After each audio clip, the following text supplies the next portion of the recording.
Professor Sarabhai तुम्हाला वरचेवर भेट देत आमच्या कार्याचा प्रगतीचा आम्हा सर्वांसमोर आढावा घेत स्पष्ट सूचना व आदेश देण्याऐवजी दृष्टिकोनांची देवाणघेवाण करायची त्यांची रीत होती. नवीन क्षेत्रात प्रवेश करताना नक्की उद्दिष्टे कदाचित त्यांच्या नजरेसमोर स्पष्ट होती, पण हाताखालच्या लोकांना ती असाध्य वाटणे शक्य होते. त्यांनी सांशवृत्तीने काम केले तर उद्दिष्टे साध्य करण्यासाठी अधिक वेळ लागेल याची त्यांना स्पष्ट कल्पना होती. आपल्या टीमला सोबत न्यायचे, पायरी पायरीने पुढे जायचे, आलेल्या समस्यांना चर्चेने एकत्रित बुद्धीने सामोरे जायचे ही त्यांची पद्धत होती. संशोधनाच्या क्षेत्रात नेत्याने कसे असावे याचा तो आदर्श वस्तुपाठ होता. एकदा ते मला म्हणालेले आठवते, माझे कार्य निर्णय घेणे आहे, मला मान्य आहे, पण माझ्या सहकाऱ्यांना ते निर्णय मान्य आहेत ही बाब माझ्या दृष्टीने निर्णय घेण्या इतकीच महत्त्वाची आहे. त्यांनी ठरवलेले काही निर्णय पुढे काही जणांचे जीवितयुद्ध बनले. स्वतःची रॉकेट स्वतःच बनवायचे त्यांनी ठरवले. मग ती पृथ्वीच्या वातावरणात कार्य करणारी साऊंडिंग रॉकेट्स असोत, भ्रमणासाठी उपग्रहांना अवकाशात सोडणारी सॅटेलाईट लॉन्च व्हेकल्स असोत वा प्रत्यक्ष उपग्रह असोत, एकानंतर एक असे प्रकल्प न राबवता सर्व कामे वेगवेगळ्या व्यक्तींकडून वेगवेगळ्या ठिकाणी पण एकाच वेळी करून घ्यायची और मग सुसूत्रपणे तंत्रज्ञान एकत्र करून स्वयंपूर्ण बनायचे अवघड काम त्यांच्यामुळे शक्य झाले. देशभरात विखुरलेल्या प्रयोगशाळांतील संशोधकांनी एकत्रित येऊन बनवलेला साऊंडिंग रॉकेट प्रोग्राम विज्ञान तंत्रज्ञानाच्या जगतात एक नवा विश्वास उत्पन्न करू शकला. माझ्या एकंदर व्यक्तिमत्वाचा, कुवतीचा, कुशलतेचा प्रोफेसर साराभाईंना अंदाज आला असावा. अधिकाराचा वापर करून लोकांना हे करा असे सांगण्यापेक्षा त्या दिशेने त्यांना काम करायला प्रवृत्त करणे मला चांगले जमते असे त्यांच्या लक्षात आले आणि त्यांनी माझ्यावर विशेष जोखमीची जबाबदारी टाकली. देशातील जवळजवळ सर्व प्रयोगशाळा सरकारी मालकीच्या होत्या. प्रत्येकामध्ये साऊंडिंग रॉकेट्सवर संशोधन चालू होते. प्रत्येक प्रयोगशाळेची स्वतंत्र उद्दिष्टे ठरवून त्या दिशेने वेगवेगळ्या प्रकल्पांची उभारणी चालू होती. त्या रॉकेट्सचा उपयोग करून अंतराळात न्यायची सामग्री तयार करायचेही प्रत्येकाचे स्वतंत्र प्रकल्प होते. हवामान खात्यासाठी, लष्करी टेहळणीसाठी, निखळ वैज्ञानिक संशोधनासाठी असे अनेक प्रकल्प कार्यान्वित झाले होते. त्या सर्व प्रकल्पामध्ये सुसूत्रता आणायची, त्यांच्या उपकरणांची क्षमता तपासायची, ती नीट काम करता आहेत याचे परीक्षण करायचे. अशा विविध स्तरावर मी काम करत असे. अवकाशाचे निरीक्षण करण्यासाठी क्ष-किरण वापरून बनवलेली दुर्बिणीसारखी यंत्रे, वरच्या वातावरणात हवेमध्ये असणारे विविध घटक शोधण्यासाठी वापरता येणारे रेडिओ फ्रिक्वेन्सी मास स्पेक्ट्रोमीटर्स, हवेच्या दाबातील चढ उतार मोजणारे सोडियम पेलोड्स, वरच्या वातावरणात विद्युतभारित सूक्ष्म कणांचे थर आहेत त्यांचा अभ्यास करणारी उपकरणे, अशी विविध प्रकारची यंत्रे रॉकेटच्या सहाय्याने अवकाशात सोडण्याचे प्रकल्प होते. त्या सर्वांमध्ये एकत्रितपणा, सुसूत्रता आणायचे काम मी करत असे. त्यासाठी टाटा मूलभूत संशोधन केंद्र, national physical laboratory, physical research lab अशा देशातल्या तसेच America, Russia, France, Germany, Japan अशा परदेशातील वैज्ञानिक व अवकाश उपकरणे बनवणाऱ्या संशोधकांशी माझा संबंध येई. खलील जिब्रानचे जीवनविषयक तत्त्वज्ञान मला पूर्वीपासून आवडते. प्रेमाशिवाय बनवलेले अन्न माणसाची अर्धीच भूक भागवू शकते. अंगीकृत कार्यात हृदयापासून भाग न घेता जे विषय मिळते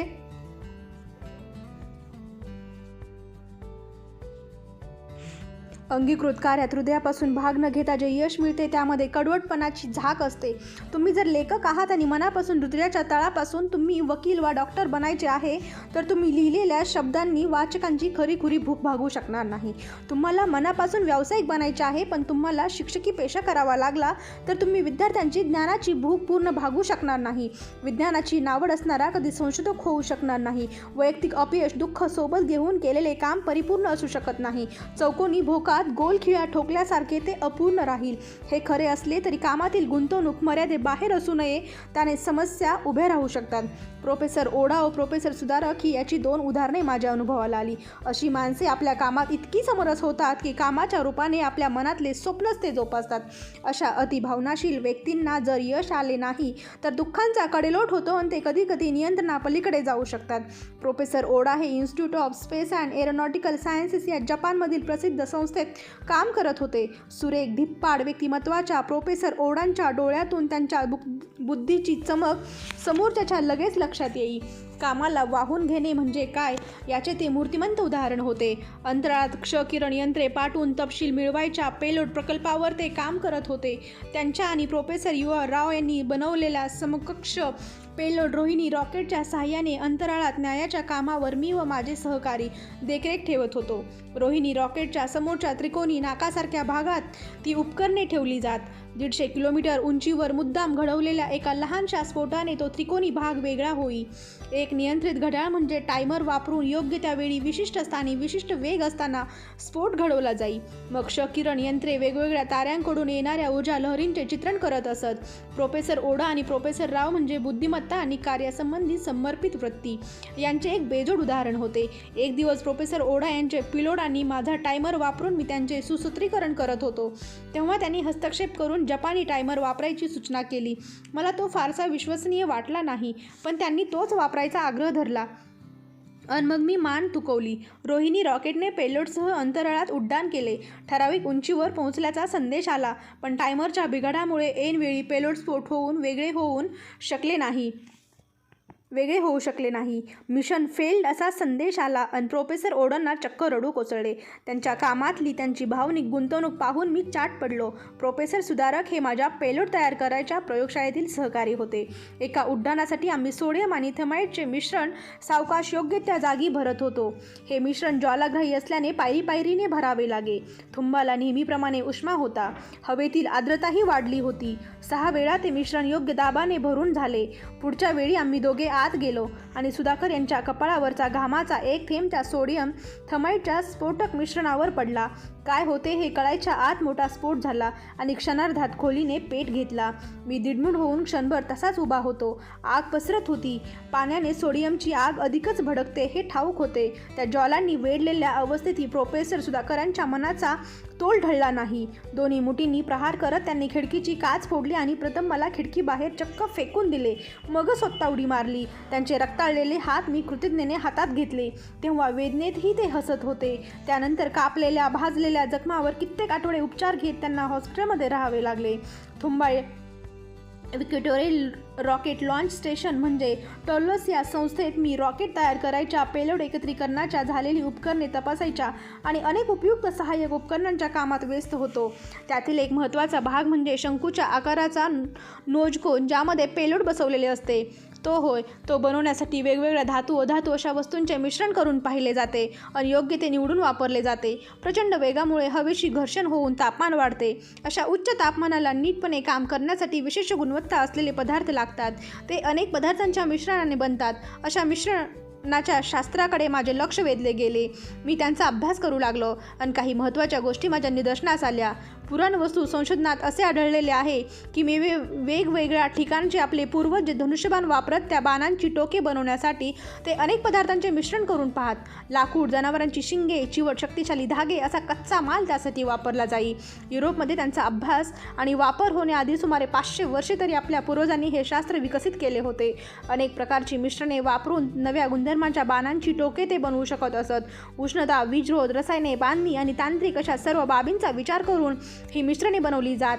मला याबद्दल इतकी उत्सुकता वाटू लागली की मिश्रणाबद्दल मिळेल तिथून माहिती मिळवून वाचायचा मी सपाटा लावला. विशेषतः काच आणि फायबर प्लास्टिक यांच्या मिश्रणात मला विशेष रस होता. हे फायबर कार्बन रिफोर्स प्लास्टिक एका असेंद्रिय धाग्यांच्या उभ्या आडव्या विणीने घट्ट बनलेले असते. फेब्रुवारी 1969 श्रीमती इंदिरा गांधी यांनी थुंब्याला भेट दिली.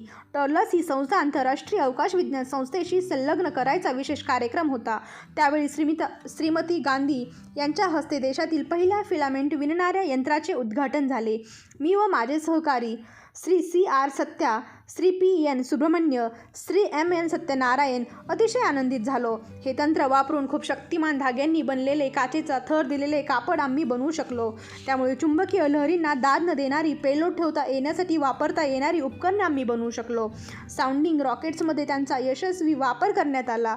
टेस्टिंगसाठी बनवल्या जाणाऱ्या रॉकेट्सना याच मिश्रणाची आवरणे आम्ही बनवली. अगदी मोठ्या म्हणजे 360 मिलीमीटर व्यास असलेल्या उपकरणांना पण ही आवरणे बनवण्यात आली. हळूहळू थुंबा येथे 2 प्रकारची रॉकेट बनवली गेली. रोहिणी आणि मेनका स्वर्गातील इंद्राच्या दरबारात नाचणाऱ्या 2 अप्सरांची नावे देण्यात विशेष औचित्य साधले गेले. आमची ही दोन्ही रॉकेट्स अवकाशात स्वैरविहार करणार होती. आता भारताची पेलोड्स अवकाशात नेण्यासाठी फ्रेंच रॉकेटची गरज उरली नव्हती.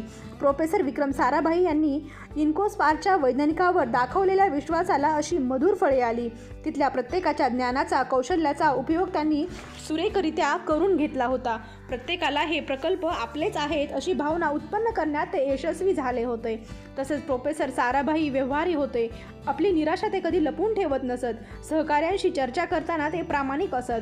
प्रत्यक्षापेक्षा थोडे अधिक आशावादी चित्र ते डोळ्यांसमोर रंगवत असत आणि मग त्या चित्रात आपल्या परिश्रमाने रंग भरण्यासाठी ते आपल्याला उद्युक्त करत असत. आपल्या सहकाऱ्यांचा, त्यांच्या कौशल्याचा कमाल मर्यादेपर्यंत वापर करून घेणे त्यांना साधले होते. कधीकधी प्रगत राष्ट्रांतील एखाद्या विशेषज्ञाला बोलावून त्यांच्यासमोर आम्ही ड्रॉइंग बोर्डवर सहभागाने आरेखन करत होतो. त्यामुळे त्यांच्या इतके सफाईदार काम करायचे आव्हान मिळे आणि आम्ही ते पूर्ण करत होतो. कधीकधी त्यांनी दिलेली कामाची उद्दिष्टे पुरी होत नसत. मग ते केलेल्या भागाचे कौतुक करत एखाद्याच्या कामाचा बोजा मर्यादेबाहेर वाढतो आहे असे लक्षात आले तर ते काम बदलून देत. कुठल्याही परिस्थितीत कामाचा दर्जा उत्तम राहायला हवा असा त्यांचा आग्रह असे. 20 नोव्हेंबर 1967ला रोहिणी 75चे उड्डाण झाले. तोपर्यंत आमच्यापैकी प्रत्येकजण आपापल्या कार्यक्षेत्रात पारंगत झाला होता. योग्य त्या जागीच काम करत होता. पुढच्या वर्षाच्या सुरुवातीला त्यांनी मला दिल्लीला भेटण्यासाठी बोलावले. यव्हनात त्यांच्या कामाची पद्धत माझ्या अंगवळणी पडली होती. त्यांच्या उत्साही मनात कधीकधी नव्या कल्पनांचा संचार होई. पहाटे 3:30 वाजता हॉटेल अशोकमध्ये भेटायला बोलावले आहे असा त्यांच्या खाजगी चिटणीसने निरोप दिला. मला दक्षिण भारतातील उबदार आर्द्र वातावरणाची सवय होती. त्या थंडीमध्ये कुडकुडूत रात्री जाण्याऐवजी अशोक हॉटेलच्या बाहेरच्या स्वागत कक्षामध्ये जेवण करून वाट पाहत बसणे मला श्रेयस्कर वाटले. मी तसा धार्मिक वृत्तीचा माणूस आहे. तुमच्या हातून उत्कृष्ट अवघड काम होण्यासाठी मी अंतर्मनाची मदत लागते ती देवच देऊ शकतो असा माझा विश्वास आहे. माझ्या स्वतःच्या धाष्ट्याचा 50% अंदाज घेऊन मी उरलेले 50% देवावर सोपवतो आणि पाऊल पुढे उचलतो. कदाचित कुणी विश्वास ठेवणार नाही, पण कुठल्या ना कुठल्या रूपाने तुम्हाला पुढे जाण्यासाठी, देह गाठण्यासाठी, स्वतःची स्वप्ने उमजून घेण्यासाठी देव मदत करतो, इच्छाशक्ती पुरवतो. आपल्याला कृतीनुसार प्रत्येकाला आयुष्यात असे अतीत अनुभव येतात. केव्हा तरी आपण तयारीत असतो, योग येतो आणि त्या अनामिक दैवी शक्तीशी आपला हलकासा संबंध असल्याची अनुभूती आपल्याला येते. आपणामध्ये एक विलक्षण अंतर्दृष्टी, शहाणपण उगवल्याची स्वतःलाच जाणीव होते. त्यावेळी आपण कदाचित एखाद्या व्यक्तीशी बोलत असू तर एखादा शब्द, प्रश्न, नजर वा साधी हालचालही प्रेरणादायी वाटते. पुस्तक वाचत असलो तर एखादे संभाषण, एखादी चपलक उपमा, कवितेची ओळ, शब्दातील वर्णन मनामध्ये काहीतरी चमकून उठते. कधीतरी एखादे चित्र बघून संदेश मिळतो आणि आपल्या आतमध्ये काहीतरी नवीन जन्म घेते, ज्याची आपल्याला काहीच पूर्वकल्पना असत नाही. त्या प्रशस्त स्वागत कक्षात मी प्रोफेसर साराभाईंची वाट पाहत असताना शेजारच्या सोफ्यावर कुणीतरी पुस्तक विसरून गेलेले माझ्या दृष्टीला पडले. त्या थंडी भरल्या रात्री वेळ जाण्यासाठी मी ते उचलून आणि पाने पलटू लागलो. मी काय वाचत होतो त्याचा अर्थ नीटसा मनामध्ये उमजत नव्हता. आज तर मला त्यातले काहीच आठवत नाही. ते एक उद्योग व्यवस्थापनशास्त्रावरचे गाजलेले लोकप्रिय पुस्तक होते. एकदम एका पानावरील जॉर्ज बर्नार्ड शॉ यांच्या भाष्यावर माझी नजर गेली.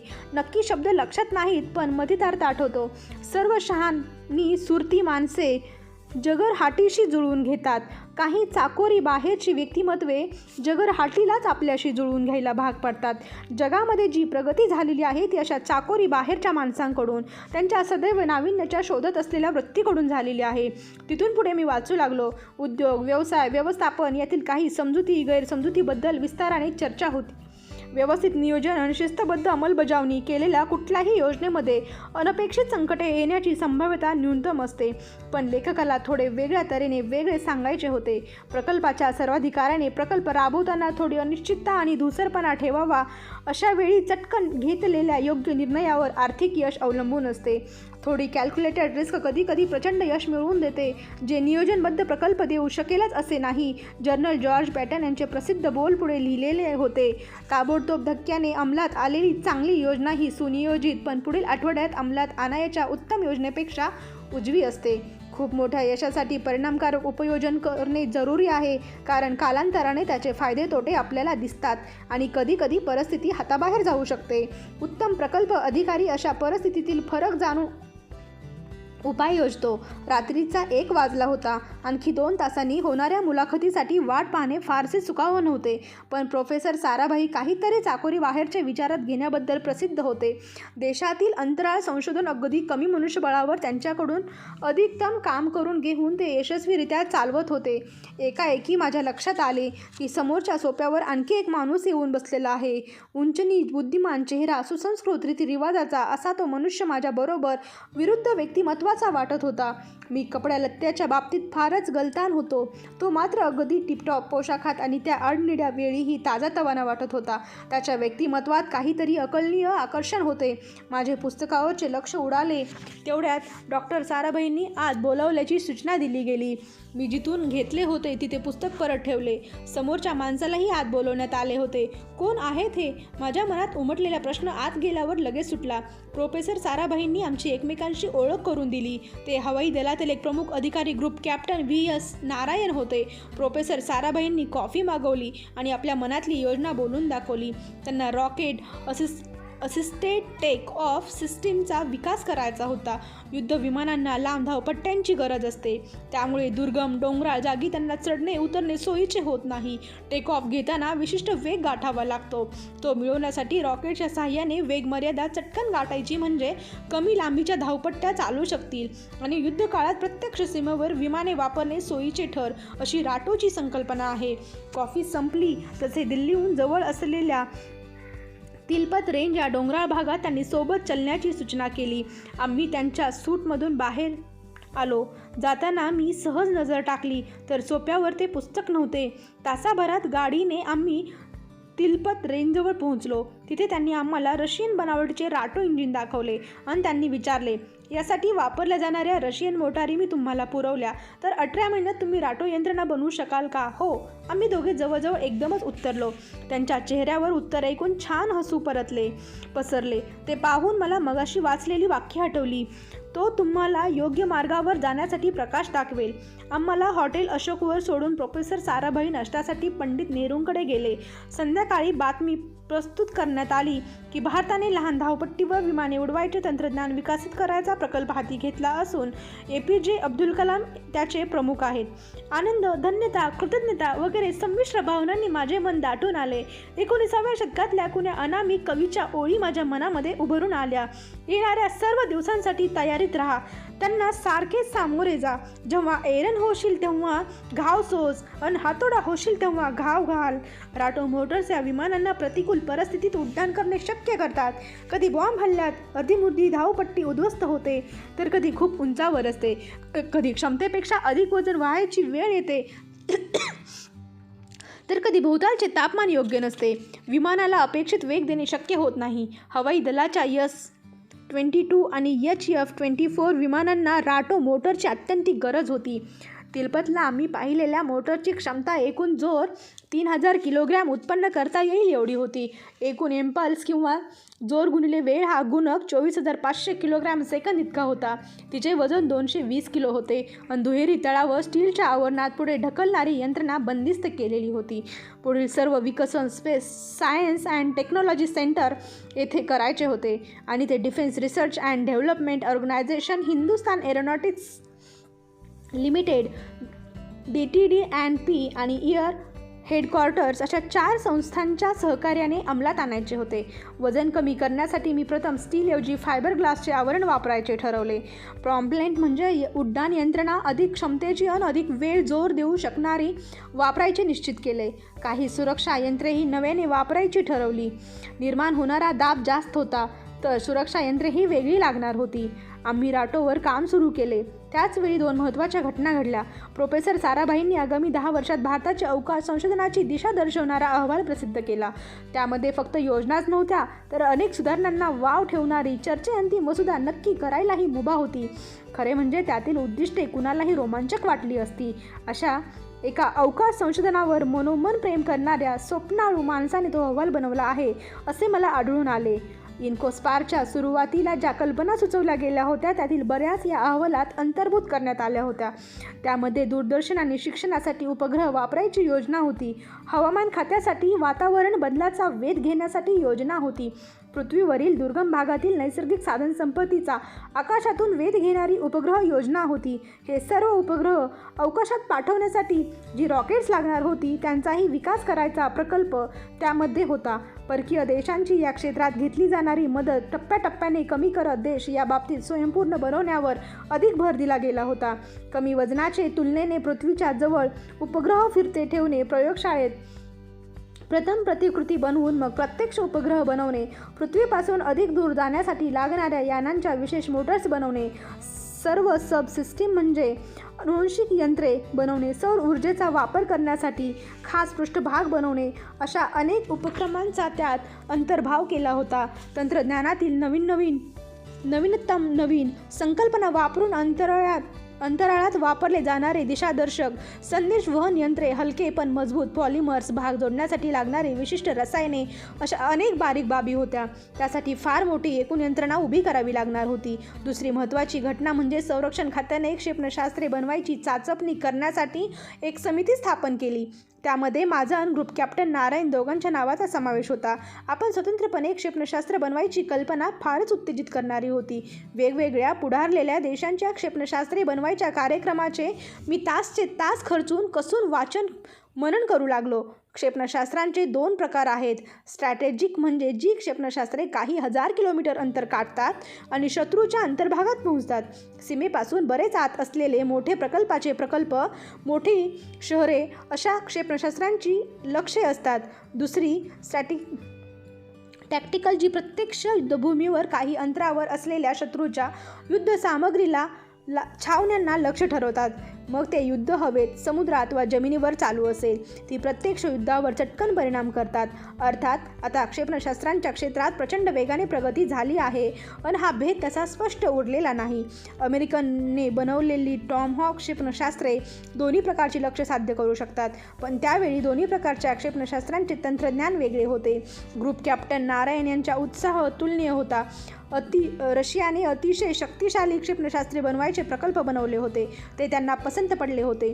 ते जर साध्य करू शकतात तर आपण का नाही? अवकाश संशोधनाच्या पायावर क्षेपणास्त्रे सहज बनवता येतील असे ते मला नेहमी डिवचत राहत. 1962 आणि 1965च्या 2 युद्धांनी शस्त्रज्ञांच्या बाबतीत देशाने स्वयंपूर्ण बनायला हवे अशी निकड निर्माण झालेली होती.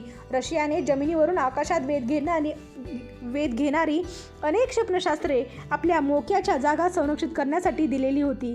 ती सर्व आपण आपल्या देशात बनवायला हवीत असा नारायण यांचा रास्त आग्रह होता. राटो मोटर्स आणि क्षेपणास्त्र समितीवर काम करताना आम्ही दोघे एकमेकांचे गुरु शिष्य या भूमिका आलटून पालटून करत होतो. त्यांना रॉकेटमधील सांगताना मी गुरु आणि ते शिष्य असत आणि हवेतील युद्धसामग्रीचे बारकावे सांगताना मी त्यांचा शिष्य होत असे आणि ते माझे गुरु. त्या दिवशी पहाटे आम्ही तिलपत भागात जाऊन आलो आणि ग्रुप कमांडर नारायण यांनी राटो मोटर्स बनवण्याच्या कामात स्वतःला झोकून दिले. 75 लाखांचा फंड उभारण्यापासून सर्व प्राथमिक तयारी झपाट्याने चालू केली. तुम्ही काय सांगाल ते आणून देतो, फक्त वेळ दौडू नका असे ते म्हणत. मला कधी कधी त्यांच्या उतावळ्या वृत्तीचे हसू येई. मी त्यांना एकदा प्रख्यात आंग्ल कवी T.S. एलियट यांच्या ओळी ऐकवल्या. कल्पना आणि निर्मिती, भावना आणि प्रतिसाद यामध्ये एक अनिश्चिततेची सावली पसरलेली असते.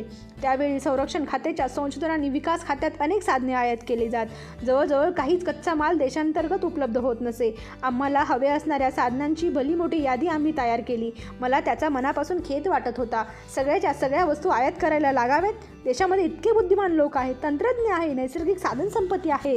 आपल्यासारख्या गरीब देशाला सर्व आयात करून प्रगती सुधारणा परवडेल का? एक दिवस मी नेहमीप्रमाणे ऑफिसात उशिरापर्यंत काम करत होतो. माझा एक तरुण हुशार सहकारी जयचंद्र बाबू घरी निघाला होता. काही महिन्यापूर्वीच तो कामावर लागला होता. त्याची आशावादी स्पष्ट वक्तवृत्ती माझ्या लगेच लक्षात आली होती. एक व्यवहारी चातुर्य त्याच्या वागण्यात होते. त्याला मी ऑफिसात बोलावून घेतले आणि म्हटले, आपल्याला वेळेची इतकी कमतरता आहे आणि काम खूपच हळू चाललेले आहे. हे सर्व अधिक वेगाने कसे करता येईल यावर तुला काही सुचते का? पहा. क्षणभर तो गप्प राहिला. मग म्हणाला, मी थोडा विचार करून उद्या काय ते सांगतो. दुसऱ्या दिवशी दिलेल्या वेळेआधी तो मला भेटायला आला. तेव्हा त्याचा चेहरा प्रफुल्लित होता. सर, राठोची सारी यंत्रणा आपण साधने आयात न करता उभी करू शकतो. फक्त आपल्या कामाच्या पद्धती बदलल्या पाहिजेत. आपला दृष्टिकोन बदलला पाहिजे. संस्थेने साधने मिळवण्यासाठी अमुक एक पद्धतच आचरायला हवी असा आग्रह सोडून द्यावा. योग्य त्या जागी काम करण्यासाठी लहान लहान उपकंत्राटे दुसऱ्यांना द्यावीत. वस्तू आयात केल्या तरच काम होते अशी वृत्ती सोडून द्यावी. त्याने 7 कलमी योजनाच लिहून आणली होती. आर्थिक मंजुरी एकाच्याच हाती असावी. सध्या साध्या साध्या गोष्टींसाठी फायली इकडून तिकडे सरकत प्रत्यक्ष पैसे हातात पडायला खूप वेळ जातो. तो वाचेल. कोठेही कामासाठी जाताना माणसाची नोकरीतील स्थिती न पाहता त्याला विमान प्रवास करू द्यावा. फक्त एकाच वरिष्ठाला कामाबद्दल जाब द्यावा लागावा. सर्व साधने हवाई मार्गाने मागवावी. खाजगी कंपन्यांना कंत्राटे द्यायची परवानगी मिळावी. साधने मागवताना फक्त तांत्रिक गुणवत्ता लक्षात घेतली जावी. सगळ्या किचकट हिशोबात सुटसुटीतपणा आणावा. सरकारी खात्यामध्ये अशा मागण्या पूर्वी कधी कुणी केल्या नव्हत्या. प्रत्येक गोष्ट 10 जणांकडून तपासत मगच त्यांचा अंमल केला जावा अशी पद्धत होती. पण या 7 कलमी मागण्यांची व्यवहारी बाजू मला समजत होती. राठो प्रकल्प हा एक नवा प्रयोग होता आणि त्यासाठी नव्या नियमांची स्वाभाविक गरज होती. जयचंद्र बाबूंच्या 7 कलमावर मी नीट विचार केला आणि प्रोफेसर साराबाईंच्या पुढ्यात त्या ठेवल्या. त्यांना सांगितले की प्रशासकीय कामातील दिरंगाई टाळण्यासाठी काही बदल करायची गरज आहे. त्यामुळे होणारा फायदा ते जाणू शकले आणि झटक्यात त्यांनी त्या मागण्या मंजूर केल्या. थोडी व्यवहारी धंदेवाईक दृष्टी बाळगली तर महत्त्वाची मोठ्या जोखमीची कामे पार पाडण्यात सुलभता येते. हा जयचंद्र बाबूंचा दृष्टिकोन तो आम्हाला पटवू शकला. असलेली कार्यपद्धती वापरून कामे लवकर करायची तर अधिक माणसे, अधिक साधने आणि अधिक पैसा लागला असता. ते जर जमत नसेल तर कार्यपद्धतीच बदला असा त्यांचा एकंदर सूर होता. त्याची अशी वृत्ती फार काळ त्याला आमच्याबरोबर इस्रोमध्ये बांधून ठेवू शकली नाही. लवकरच नायजेरियामध्ये अधिक वेतनाच्या अधिकाऱ्याच्या जागी तो निघून गेला. आम्ही राठो मोटरसाठी फायबर ग्लासचे आवरण वापरायचे ठरवले होते. अधिक शक्तिशाली प्रॉम्प्लेट, गरजेप्रमाणे कार्यशक्तीचा वापर, आणीबाणीच्या वेळी त्वरित वजन कमी करण्यासाठी अधिक सुलभ यंत्रणा असे छोटे मोठे बदल मूळ रशियन ढांच्यामध्ये केले होते. समोरच्या भागाचा आकारही बदलला होता. काम पूर्ण झाल्यावर विमानापासून सुलभतेने अलग होण्यासाठी हा बदल केला होता. पहिली चाचणी राठो प्रकल्प सुरू झाल्यापासून 12व्या महिन्यात आम्ही घेऊ शकलो. फक्त 20 अभियंते त्यासाठी काम करत होते. पुढील 4 महिन्यातच आम्ही प्रकल्प पूर्णत्वाला आणला होता.